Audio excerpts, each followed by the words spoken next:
Hello and welcome to Inside Line. This week we look at all the highlights from the Geneva Motor Show and the bizarre Mazda recall involving spiders.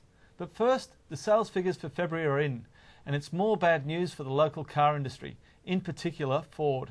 Steve, is this the beginning of the end for the Ford Falcon? Well, it doesn't look good, does it, Richard? I mean, sales continue to be on the decline, with no real hope in sight, apart from this, much talked about four-cylinder Falcon next year. So, to me, it looks like Ford's placing a lot of eggs in that basket. Yeah, and I guess the problem we've heard this week, that they've closed down the plant for 2 days a week, that can't be helping things. And you've got to think that Ford's probably regretting the decision not to build a small car in Australia, given the sales are so strong in that area. Yeah, particularly in the wake of Holden's recent addition of the Cruise to their Adelaide plant. That gives them a much stronger position, you would think, in the long term. Absolutely. Now, while the local industry struggles, globally the car business is looking pretty good, if Geneva is any indication. It seems the glitz and the glamour was back at this year's show, Steve.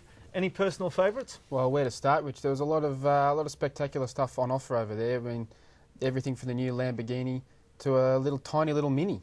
Yeah, and two-door coupes. I mean, you've got car makers like Toyota and Subaru, who in recent times have been known for some of the more plain and sort of, staid cars on the market, coming out with two-door coupes. Yeah, and not to forget Alfa Romeo made a very big splash with the new 4C two-seater, which looks like a very positive sign for them. Yeah, it was all looking pretty good over there in Geneva.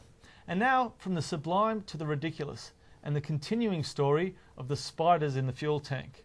Now, what's going on here, Steve? Well, Richard, Mazda's recalled more than 50,000 Mazda6 in North America because spiders are apparently attracted to the fuel in the fuel tank and are spinning their webs inside. And apparently that causes the fuel tank to crack, and that's the reason for the recall. Yeah. But it gets even worse. I mean, the people for ethical treatment of animals have now said that they'll come and humanely remove the spiders from the fuel tanks. Yeah, but there's a catch, Rich. They want to keep your car. So now you can either go to a Mazda dealer and they'll take the spider out and send you on your way, or if you're worried about the spider, you can give your car up. Yeah, I think the most humane thing I've ever done with a spider is hit it with a rolled up newspaper. Wonders will never cease. Well, that's all for this week on Inside Line. We'll be back again next week, but in the meantime, for all your motoring news, log on to Drive.com.au.